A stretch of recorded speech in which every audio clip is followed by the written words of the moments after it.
Hi guys, പത്തരമാറ്റ സീരിയലിൻ്റെ ഒരു പുതുപുത്തൻ വിശേഷത്തിലേക്ക് എല്ലാവർക്കും സ്വാഗതം. നമ്മുടെ അനാമിക ആകപ്പാടെ അനിയോടും നന്ദുവിനോടും ഒക്കെ കലിച്ച് നിൽക്കുകയാണ് കേട്ടോ. അതേ സമയത്താണ് അനാമിക ഒരു കേസൊക്കെ കൊടുക്കുന്നുണ്ട് നന്ദുവിൻ്റെ അനിയുടെയും പേരിൽ. അതിന് പോലീസ് നന്ദുവിനെ അനിയെ അറസ്റ്റ് ചെയ്യുകയൊക്കെ ചെയ്യുന്നുണ്ട്. ആ വിശേഷങ്ങളാണ് നമ്മൾ പങ്കുവയ്ക്കാൻ പോകുന്നത്. നമ്മുടെ വീഡിയോ ഇഷ്ടപ്പെട്ടാൽ ഒന്ന് ലൈക്ക് ചെയ്യണേ, ചാനൽ കൂടി ഒന്ന് സബ്സ്ക്രൈബ് ചെയ്ത് സപ്പോർട്ട് ചെയ്യണേ. അങ്ങനെ അനാമികയോട് നവ്യ പറയാണ്, നിന്റെ ഭർത്താവ് ഒരിടത്തും കൊണ്ട് നടക്കില്ലല്ലോ. കാരണം എന്താണെന്ന് വെച്ചാൽ നിന്നെ കാണാൻ കൊള്ളില്ല, അതുകൊണ്ടാണ് അവൻ കൊണ്ട് നടക്കാത്തത്. എൻ്റെ ഭർത്താവ് കൊണ്ട് നടക്കുന്നതേ എന്നെ കാണാൻ കൊള്ളാം. അപ്പം ഉടനെ തന്നെ അനാമിക പറയാം, അങ്ങനെയാണോ എന്ന് ചോദിക്കുമ്പോൾ അബി അത് സമ്മതിക്കുകയാണ് കേട്ടോ. അത് കഴിയുമ്പോഴേക്കും അനാമികയ്ക്ക് ദേഷ്യം ഇരട്ടിയാകുകയാണ്. അനി വരുമ്പോഴേക്കും അനിയുടെ അടുത്തേക്ക് ചെല്ലുകയാണ് അനാമിക. എന്നിട്ട് പറയാണ്, നീ എന്തെടുക്കുക, നീ ഇങ്ങനെ കവിത എഴുതി ഇവിടെ അങ്ങ് ഇരുന്നു. ആദർശേട്ടൻ നയനയും കൊണ്ട് നടക്കുന്നത് നീ കാണുന്നില്ലേ? അപ്പോൾ പറയാം, ഉണ്ട്, അവർ തമ്മിൽ നല്ല സ്നേഹത്തിലാണ്. ആദർശേട്ടൻ നയനേടത്തി എന്ന് പറഞ്ഞാൽ ജീവനാ. നയനേടത്തേക്കാണെങ്കിൽ ആദർശേട്ടൻ എന്ന് പറഞ്ഞാലും പിന്നെ അതിന് നീ ഇപ്പം ഇത്ര പറയാനെന്താ? അതുപോലെ ദേ കീരിയും പാവും പോലെ ഇരുന്ന രണ്ടുപേരല്ലേ നവ്യയും അബിയും. അവരും ഇപ്പം ഒന്നിച്ചാണ് നടക്കുന്നത്. ഇപ്പം നവ്യ പറയുന്നതാണ് അബി കേൾക്കുന്നത്. അവളെയും കൊണ്ട് ഇന്ന് പുറത്തൊക്കെ ഇറങ്ങാൻ പോവുകയും കുറേ ഡ്രസ്സുകൾ എടുത്തു കൊടുക്കുകയും ഫുഡ് വാങ്ങിച്ചു കൊടുക്കുകയൊക്കെ ചെയ്തു. അവളാണ് ലോകത്തിലെ ഏറ്റവും സുന്ദരി എന്ന് വരെ പറഞ്ഞു. ആഹാ, അങ്ങനെയൊക്കെ ആയോ? അവരിപ്പോൾ ഇഷ്ടത്തിലായോ? ആ, നല്ല കാര്യം. ഇനി അബിയല്ലേ ആള്, എന്തെങ്കിലും മനസ്സിൽ വെച്ചോണ്ടാണോ എന്ന് അറിയില്ല എന്ന് പറയാണ് അനി. എന്നിട്ട് അനി തന്നെ പറയുന്നുണ്ട്, ആ, എന്തെങ്കിലും മനസ്സിൽ വെച്ചോണ്ടാണെങ്കിലും നവ്യയിടത്തി അത്ര പാവമൊന്നുമല്ല. നവ്യയിടത്തിക്ക് അബിയെ ശരിക്കും അറിയാം. അതുകൊണ്ട് ആ കാര്യത്തിലൊന്നും നീ പേടിക്കണ്ട. അല്ല, എന്നിട്ട് ആ നവ്യെന്ന് പറഞ്ഞവള് അവൾ എന്നോട് പറഞ്ഞ എന്താണെന്ന് നിനക്കറിയാവോ? എന്താ? നീ എന്നെയും കൊണ്ട് പുറത്ത് പോകാത്തതൊക്കെ എനിക്ക് സൗന്ദര്യം ഇല്ലാത്തത് കൊണ്ടാണെന്ന്. അവൾ സുന്ദരിയാണ്, ഞാൻ സുന്ദരിയല്ലെന്ന്. അപ്പോഴേക്കും അനി ചിരിക്കുകയാണ് കേട്ടോ. ആഹാ, അങ്ങനെയൊക്കെ പറഞ്ഞോ? ഏതായാലും കൊള്ളാം, നീ സുന്ദരി ആയാലും അല്ലേലും എനിക്കെന്താ എന്ന് ചോദിക്കുക. അപ്പോഴേക്കും പറയാം, അപ്പം ഞാൻ സുന്ദരി ആയാലും ഇല്ലേലും നിനക്കൊന്നുമില്ല. ഓ, നിനക്ക് ആ നന്ദു അവൾ സുന്ദരിയായാൽ മതിയായിരിക്കും അല്ലേ എന്ന് ചോദിക്കുകയാണ്. അപ്പോഴേക്കും അനി പറയും, ഓ, വീണ്ടും തുടങ്ങിയല്ലോ, ഒരു സമാധാനം തരില്ലല്ലോ. നന്ദുവിൻ്റെ കാര്യവും പറഞ്ഞ് വീണ്ടും അവൾ തുടങ്ങി. ആ, ഇത് തന്നെയാ പ്രശ്നം. നിനക്ക് സുന്ദരി അവളാണല്ലോ. അവൾ പറഞ്ഞത് നേരാ, അല്ലേലും നവ്യ പറഞ്ഞത് നേരാ. ഞാൻ സുന്ദരി അല്ലാത്തത് കൊണ്ട് നീ ആ നന്ദുവിനെ മനസ്സിൽ കൊണ്ട് നടക്കുന്നത് കൊണ്ടും നീ എന്നെയും കൊണ്ട് പുറത്ത് പോകാത്തതും എന്നെ ഭാര്യയായിട്ട് അംഗീകരിക്കാത്തതും ഒക്കെ ഇപ്പോൾ വീട്ടിൽ നിന്നുള്ളവരുടെ വായിൽ നിന്ന് തന്നെ ഇതൊക്കെ കേൾക്കേണ്ടി വന്നല്ലോ. അപ്പം അനി പറയാം, എൻ്റെ പൊന്നനാമികയെ നീ ഒന്ന് പോ, ആദ്യം മനസമാധാനം താ എന്ന് പറയണം. അങ്ങനെ അനാമിക മൊത്തത്തിൽ ഇങ്ങനെ ദേഷ്യം പിടിച്ചിരിക്കുന്ന സമയത്താണ് കേട്ടോ അനി നയനയെ കാണാനായിട്ട് പോകുന്നത്. മുത്തശ്ശനും മുത്തശ്ശിയും അനിയോട് പറയുന്നുണ്ട്, അനി, നീ പോയെന്ന് നയനമോളെ കാണണം. നമ്മുടെ വീട്ടിൽ നിന്നുള്ളവരെ ഇടയ്ക്കൊക്കെ ഒന്ന് അവിടെ ചെല്ലണ്ടേ? കാരണം ദേവയാനിക്ക് കരൾ കൊടുത്തത് മോളല്ലേ. മോളിങ്ങനെ വയ്യാതിരിക്കുന്ന അവസ്ഥയിൽ ആദർശ് പോകുന്നുണ്ട്. പക്ഷേ നമ്മുടെ വീട്ടിൽ നിന്നുള്ളവർ ചെല്ലണ്ടേ? ഇപ്പം നിനക്കല്ലേ കാര്യങ്ങളൊക്കെ അറിയാവുന്നത്. എനിക്കും മുത്തശ്ശിക്കും എപ്പോഴും പോയി മോളുടെ കാര്യങ്ങൾ അന്വേഷിക്കാൻ പറ്റില്ല. അതുകൊണ്ട് അനി നീ പോകണമെന്ന് പറയാം. അപ്പം അനി പറയുന്നുണ്ട്, എനിക്ക് കുഴപ്പമൊന്നുമില്ല. പക്ഷേ അനാമിക അവൾ അറിഞ്ഞു കഴിഞ്ഞാൽ പറയും നന്ദുവിനെ കാണാനാണ് ഞാൻ പോകുന്നതെന്ന്. അതുകൊണ്ടാണ് മുത്തശ്ശ ഞാൻ പോകാത്തത്. മുത്തശ്ശൻ പറയാം, മോൻ അതൊന്നും കാര്യമാക്കണ്ട. മോൻ്റെ 2 ഇടത്തിമാരുടെ വീടാണത്. അതുകൊണ്ട് മോൻ ആ വീട്ടിൽ പോകുന്നതിൽ യാതൊരു തെറ്റുമില്ല. മോൻ്റെ മനസ്സ് ശുദ്ധമാണെന്ന് ഞങ്ങൾക്കറിയാം. പിന്നെ നയനെ ഇടയ്ക്ക് പോയി കണ്ട് അവളുടെ ആരോഗ്യസ്ഥിതിയൊക്കെ ഒന്ന് അന്വേഷിക്കുന്നത് നല്ലതാണെന്ന് പറയാം. അപ്പോൾ അനി പറയുന്നുണ്ട്, ആ ശരി, ഞാൻ പോകാമെന്ന് പറയാം കേട്ടോ. അപ്പോഴേക്കും അനി പോകാൻ ഇറങ്ങുമ്പം നന്ദു വന്നിട്ട് ചോദിക്കുന്നുണ്ട്, അനി എങ്ങോട്ടാണ് ഇപ്പം എന്ന് ചോദിക്കുകയാണ്. അപ്പോൾ അനി പറയാണ്, അത് ഞാൻ നയനേടത്തെ ഒന്ന് കാണാൻ പോവാണെന്ന് പറയാം. നയനേടത്തെ കാണാൻ നീ ഇപ്പോൾ അങ്ങോട്ട് പോകുന്നോ?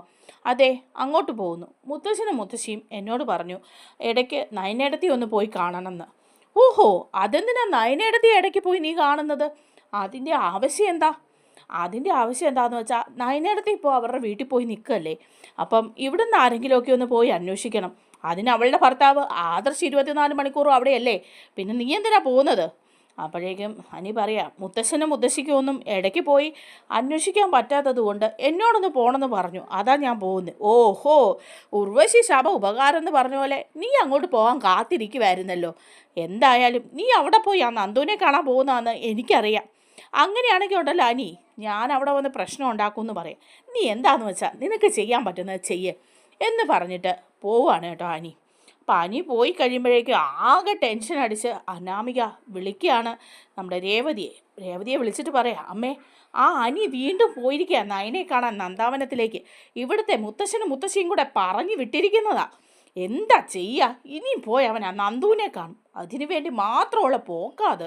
അപ്പോഴേക്കും രേവതി പറയാം, മോളെ നീ ഇതങ്ങനെ വിട്ടുകൊടുക്കരുത്. അവൻ അങ്ങോട്ട് പോകുന്നത് നീ എങ്ങനെ തടയണം, ഇല്ലെങ്കിൽ പ്രശ്നമാകും. നീ അവിടെ നിന്ന് ഇറങ്ങേണ്ടി വരും എന്നുള്ള കാര്യം മറക്കണ്ട. ഞാൻ എന്ത് ചെയ്യാനാ, അവനോട് ഞാൻ പറയാവുന്നതിൻ്റെ പരമാവധി പറഞ്ഞു, എന്നിട്ടും അവൻ ഇറങ്ങിപ്പോയി. നീയും പുറകെ ചെല്ല് എന്ന് പറയാണ് രേവതി. നീ അവിടെ ചെന്ന് കുറച്ച് പ്രശ്നങ്ങൾ ഉണ്ടാക്കണം, എന്തിനാ നീ വരുന്നതെന്ന് ചോദിക്കണം. അപ്പം അതൊക്കെ കേട്ട് കനകവും ഗോവിന്ദനും ഇനി അവനോട് അവിടെ കയറരുതെന്ന് തന്നെ പറയും എന്ന് പറയാണ് കേട്ടോ. അങ്ങനെ ഇവിടുന്ന് പോവാണ്, അനിയുടെ പുറകെ പോവാണ് കേട്ടോ അനാമികയും. അങ്ങനെ അവിടെ ചെന്ന് കഴിയുമ്പോഴേക്കും അനി അവിടെ ചെന്ന് എല്ലാവരോടും സംസാരിച്ചുകൊണ്ടിരിക്കുകയാണ്. അപ്പോഴാണ് അനാമിക അങ്ങോട്ട് ചാടി കയറി വരുന്നത്. അപ്പോഴേ അനി ഞെട്ടി എണീക്കുകയാണ്. എന്നിട്ട് ബഹളം വയ്ക്കുകയാണ്, ഓഹോ ഇവിടെ വന്നിരിക്കുകയായിരുന്നല്ലേ, നീ നന്ദുവിനെ കാണാൻ വന്നതല്ലേ, സംസാരത്തിന് തടസ്സമായോ ഞാൻ വന്നത്? പനി ചോദിക്കുക, അനാമിക നീ എന്തിനാ ഇപ്പം ഇങ്ങോട്ട് വന്നത്? നിന്നോട് ഞാൻ പറഞ്ഞിട്ടല്ലേ പോകുന്നത്, അതുകൊണ്ടാണ് വന്നത്. നീ ഇങ്ങോട്ടാ പോരുന്നതെന്ന് മനസ്സിലാക്കി തന്നെയാടാ ഞാൻ വന്നത്. ഇവിടെ വന്നിട്ട് എന്താ ശൃംഗാരം എന്നുള്ള അറിയണമല്ലോ. ഓ നിങ്ങൾ അച്ഛനും അമ്മയും എല്ലാം കൂടെ ഒത്താശ ചെയ്ത് കൊടുക്കുമായിരിക്കും മോക്ക് അല്ലേ? അപ്പോഴേക്കും ഗോവിന്ദൻ പറയുന്നുണ്ട്, മോളെ അങ്ങനെയൊന്നും പറയരുത്, അവൻ നയനമോളെ കാണാൻ വേണ്ടി വന്നതാ.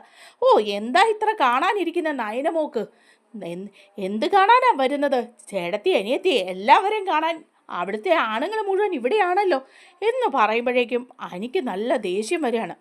അനി ഒറ്റ അടി കൊടുക്കുകയാണ്. ഇനി നീ ഇതൊന്നും പറയരുത് അനാമികെ, ഇങ്ങനെയുള്ള വർത്താനം പറയാൻ നീ ഇവിടെ വരരുതെന്ന് പറയാണ്. നീ എന്നെ തല്ലിയല്ലേ, നിന്നെ ഞാൻ കാണിച്ചു തരാം എന്ന് പറയാണ് അനാമിക. അപ്പോൾ എന്നിട്ട് വീണ്ടും നയനയുടെ നേരെ പറയുക, എന്താടി ഇവിടെ വന്ന് നിൽക്കുന്നത്? ഓ ഇവനെ ഇടയ്ക്കിടയ്ക്ക് ഇങ്ങോട്ട് വരുത്തിക്കാൻ വേണ്ടിയിട്ടായിരിക്കും അല്ലേ? അപ്പോൾ നയന പറയാണ്, അത് അനാമികയെ എന്നെ കാണാൻ വേണ്ടിയിട്ടാണ് അനി ഇവിടെ വന്നത്, അല്ലാതെ നന്ദുവിനെ കാണാനല്ല. നിന്നെ കാണാൻ വരാൻ നീ എന്താ ഇവിടെ പ്രസവിച്ച് കിടക്കുകയാണോ എന്ന് ചോദിക്കുകയാണ്. ഒന്ന് പറയുമ്പോൾ ഒറ്റ തള്ളുകയാണ് കേട്ടോ നമ്മുടെ നയനെ പിടിച്ചിട്ട്. അപ്പോൾ വയ്യാതിരിക്കുന്ന നയനെ പിടിച്ച് തള്ളുന്ന കാണുമ്പോൾ നന്ദു വന്നിട്ട് കരണം നോക്കി ഒന്ന് കൊടുക്കുകയാണ് അനാമികയ്ക്കിട്ട്. അപ്പോഴേക്കും അനാമിക, ആഹാ 2 പേരും ഒത്തോണ്ട് എന്നെ തല്ലിയല്ലേ, ഞാൻ ഇതിന് 2 പേരെ കൊണ്ട് കണക്ക് പറയിപ്പിക്കും എന്ന് പറഞ്ഞ് അവിടെ നിന്ന് ഇറങ്ങുകയാണ്. അത് കഴിഞ്ഞ് നേരെ വേണുവിനെ വിളിച്ച് കാര്യങ്ങളൊക്കെ പറയുമ്പം വേണു പറയാണ്, നമുക്കൊരു കേസ് കൊടുക്കാം, ഗാർഹിക പീഡനത്തിന് തന്നെ കേസ് കൊടുക്കാം, കാമുകനും കാമുകിയും ചേർന്ന് നിന്നെ ഉപദ്രവിച്ചെന്നും പറഞ്ഞിട്ട് കേസ് കൊടുക്കുകയാണ് കേട്ടോ അനിയുടെയും നന്ദുവിൻ്റെയും പേരിൽ. അങ്ങനെ പോലീസ് അനിയെ നന്ദുവിനെ അറസ്റ്റ് ചെയ്യാണ്.